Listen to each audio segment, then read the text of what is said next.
Today we're talking about manipulative people and all the different forms that manipulation can take. And for me, the first story I have to share is from my childhood, because my mother was a pretty manipulative person. And she was a pretty good mother when I was small, when I was a little child, but she never had a job. She never provided for herself. She always lived off of somebody else's good graces, whether that be a church or a government or a relationship. She never paid her way in life. And so that culture of dependence was there for as long as I could remember. But as I went from being a small child to being, a little bit older, I remember that she started to tell me all the time that I was handicapped, that I had autism, that I was disabled, that I was never going to be able to, have a romantic relationship, or that I was never going to be able to have a job, or that I was, for that matter, never going to be able to tie my shoes. I remember once that she said, you're never going to be able to tie your shoes. Somebody has to do that for you. And I remember I learned how to tie my shoes the same day, because a guy who she was seeing at the time was kind of like a dad to me. He showed me how to tie my shoes. So I learned right then and there how to tie my shoes, right after she said, my kid's never going to be able to learn how to do that, right? And it was always being told what I was never going to be able to do. And then she would always chase it with this sort of sympathy to say, it's okay. It's okay that you're disabled. It's okay that you are not like other people. It's okay, because the government will take care of you, and I will take care of you. And there's going to be, you can just, you can live your life, by yourself, and you can, get Social Security or something, and like that's the kind of stuff that she would plant as a seed in the mind of her own child. And I don't know how old I was at the time. I'd say probably, like 7 years old or something, like not a tiny child, but old enough to remember these things. And I remember I would always say, I'm normal. Like, that was something I would say a lot, because I didn't like no kid wants to be treated like they're, an invalid, or they got mental problems, or they're not going to be able to grow up and have a normal life. Those are not positive things. But, I was always scolded. If I tried to say that I was just like other kids, I would be scolded for that. Well, the crazy thing is, I remember as the years passed, my mother would use me as a way to get the government to give her more stuff. Because if she could get the government to think that I had mental problems, then they would give her extra money and extra resources to take care of her disabled child. I remember once she got the government to come out, and somehow they paid for her to put a chain link fence up around our house, because she made the case that if she didn't have a chain link fence, I would walk in the street and get hit by a car or abducted or something. So therefore, because she had the handicapped child, she needed to have a fence. And the truth is, the only reason she wanted the fence was so that she could hoard dogs and then have a whole bunch of animals that she would hoard in there. In any case, all things considered, that's really the ultimate gaslight, because I spent my childhood being told that I was never going to accomplish anything. I was put into horse riding class for retarded children. I was put into swimming lessons at the YMCA for retarded children. Like, this was part of my life. I once misbehaved in a Target store, and what my mother did was she went and got a wheelchair and strapped me into the wheelchair. And from that point on, she wouldn't let me go anywhere without being put into a wheelchair in public. And I had nothing wrong with me other than I was rowdy in a Target store. But, you know, she was looking for the opportunity to build this narrative. Well, as a child, I didn't like it, but I didn't necessarily understand it either.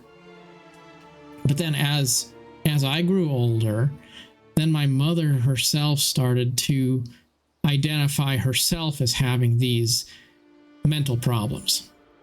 And then she started trying to collect benefits from the government for herself. And then the narrative changed. Instead of her telling me that I would never be able to have a normal life, she started to signal that the purpose of my life was to take care of her because she was the one who was disabled.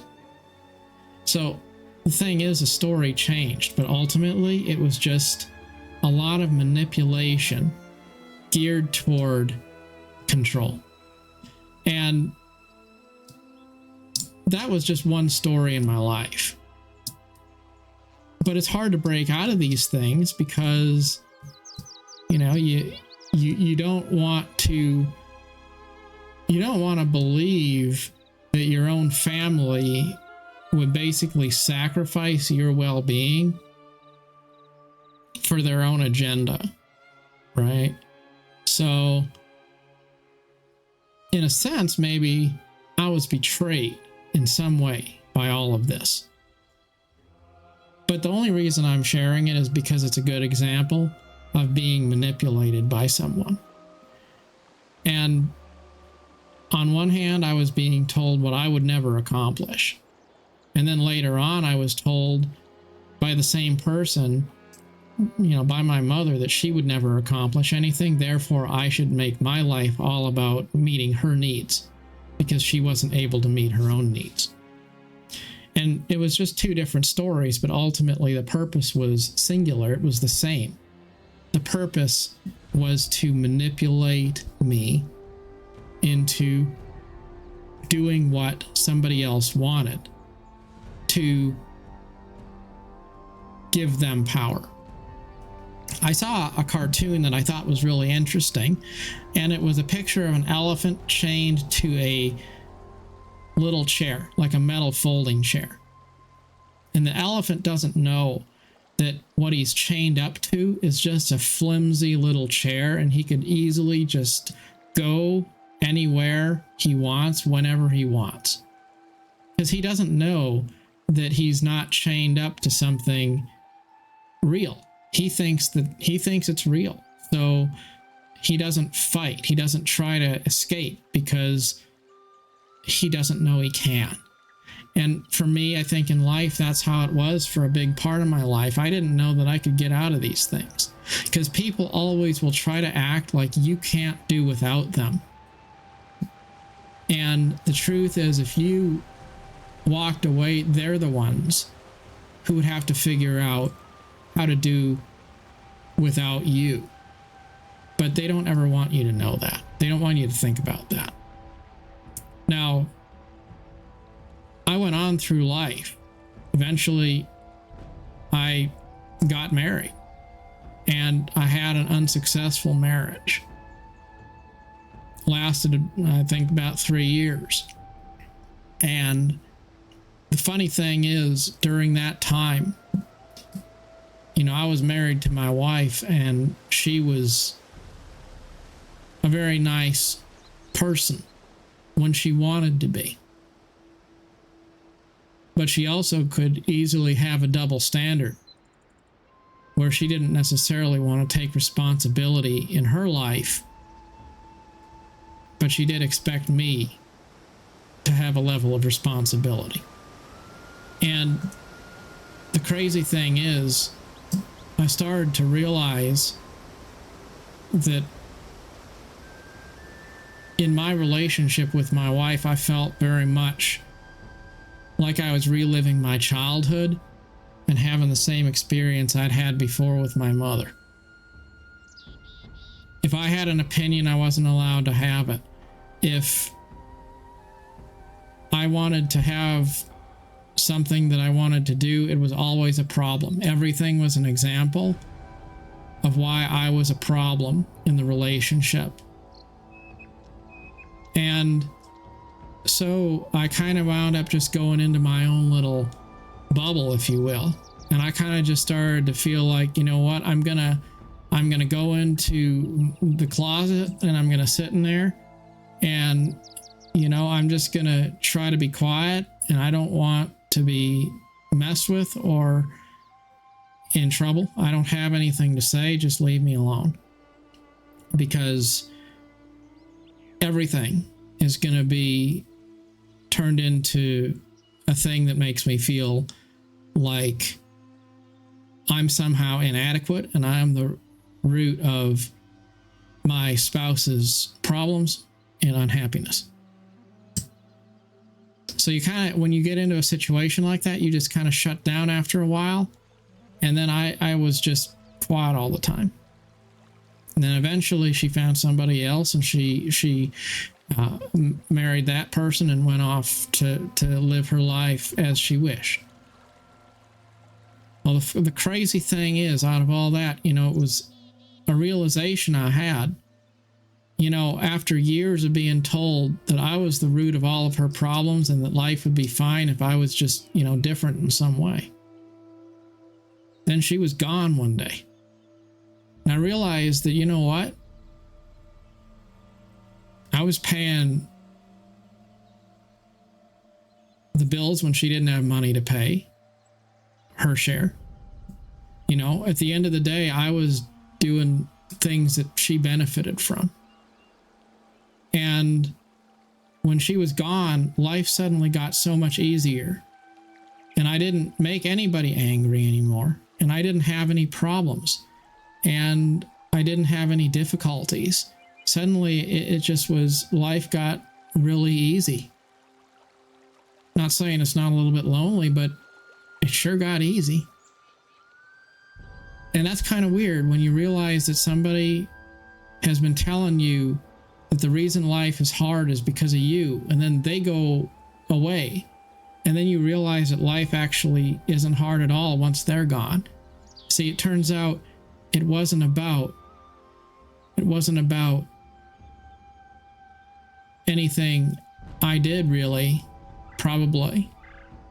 Is really more about that manipulation, because when you can have power over somebody to make them feel like they need you,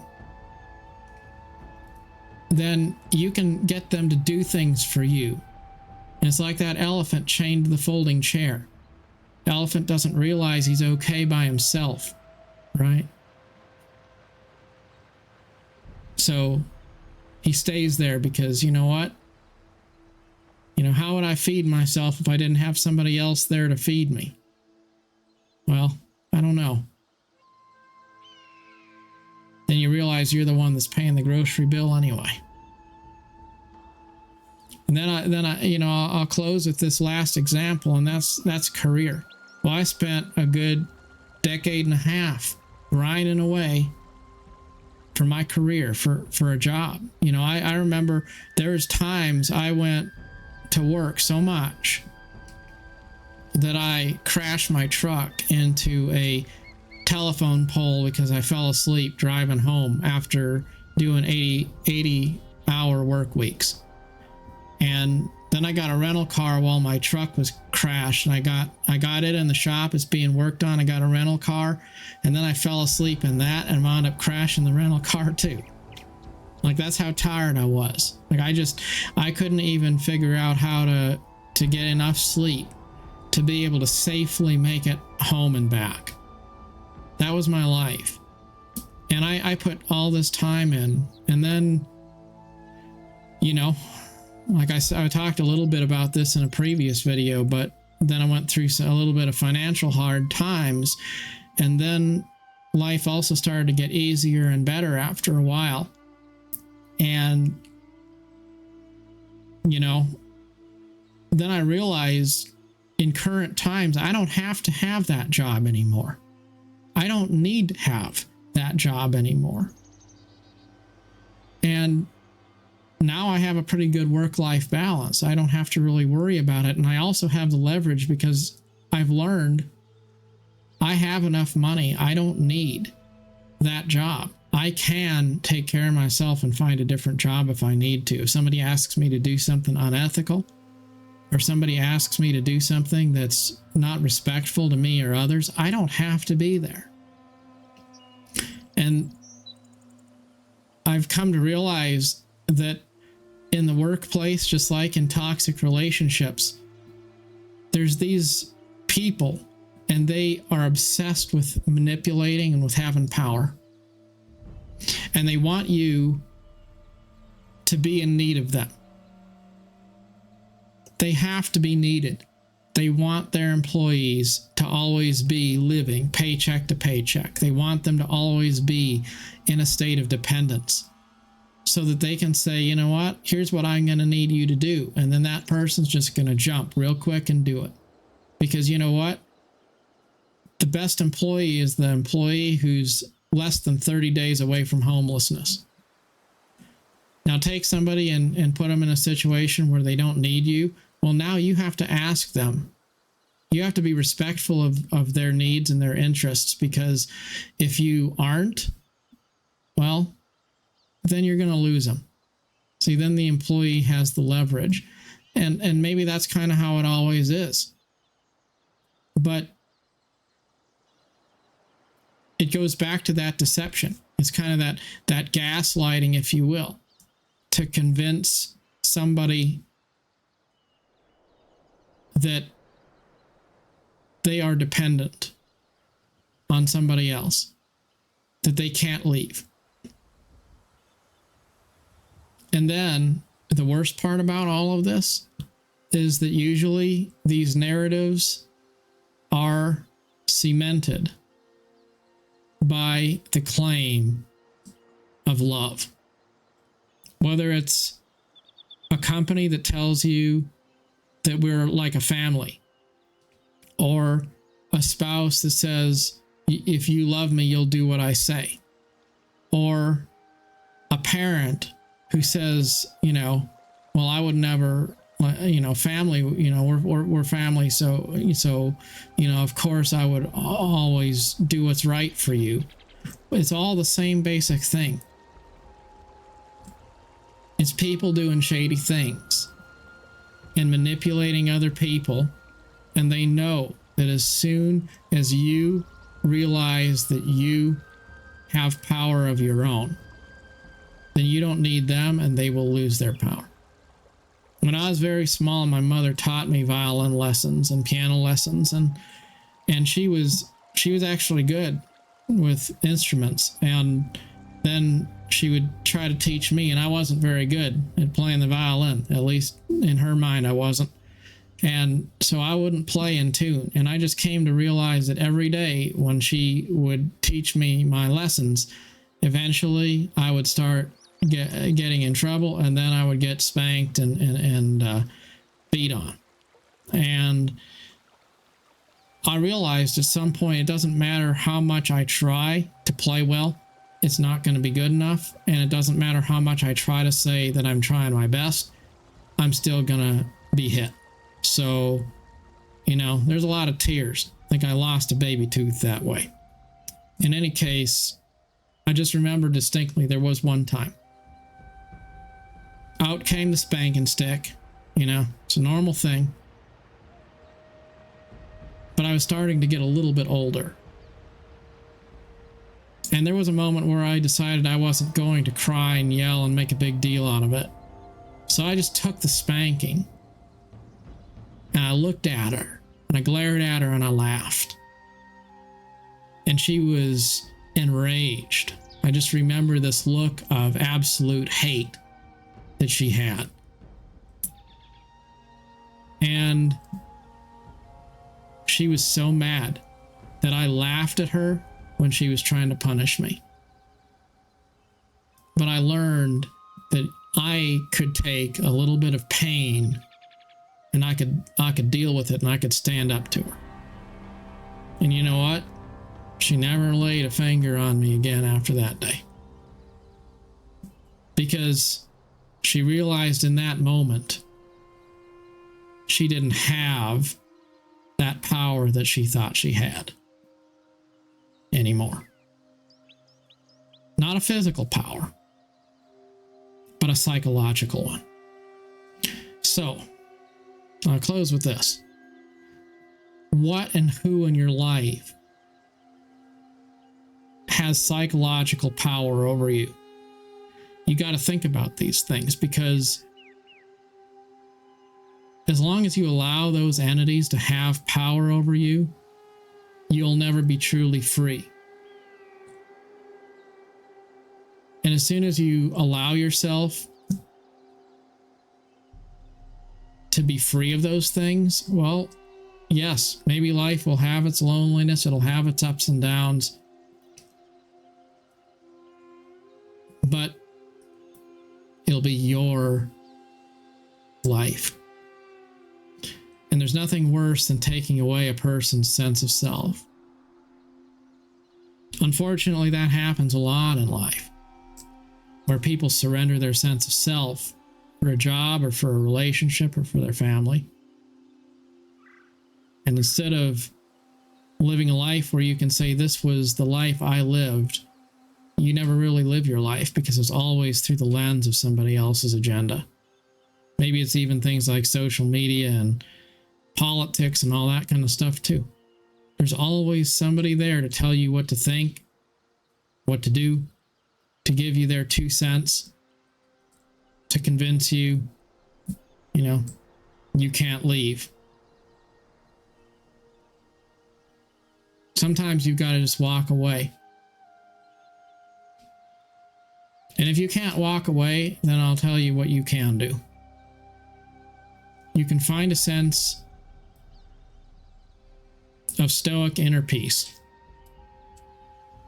Because sometimes you can't walk away from physical things that are constraining you. But you can stop giving them mental power over you. You can stop giving them real estate in your mind. And you can say, even if I can't fix all the problems and all the pressures that are outside my control, I can still control my own peace of mind. It was a man, I don't remember his name, but he said he was a man who was in a concentration camp in Nazi Germany, and he said that peace and one's mind is the final undiscovered country. To be able to make what you choose to make out of any given circumstance. And the truth is, we can have a sense of peace, we can have a sense of joy in life, no matter what people take from us, no matter what they try to do to us or with us. We are spirits and not animals, as Winston Churchill once said. We might not be able to be in control of everything, but we can be in control of our own peace of mind. And as long as we hang on to that, as long as we know that inner peace is ours and nobody has the ability or the right to take that away, well, that's something we'll have. Even if we have to struggle, we can still have whatever it is that's deep down inside the psyche, whatever it is that makes you, you. You can hang on to that. You can have that. And nobody can take that away. Well, good luck on your journey, wherever it may take you. Remember to have a sense of joy and peace in your life, no matter what adversity you might face. Till next time. Thank you for watching.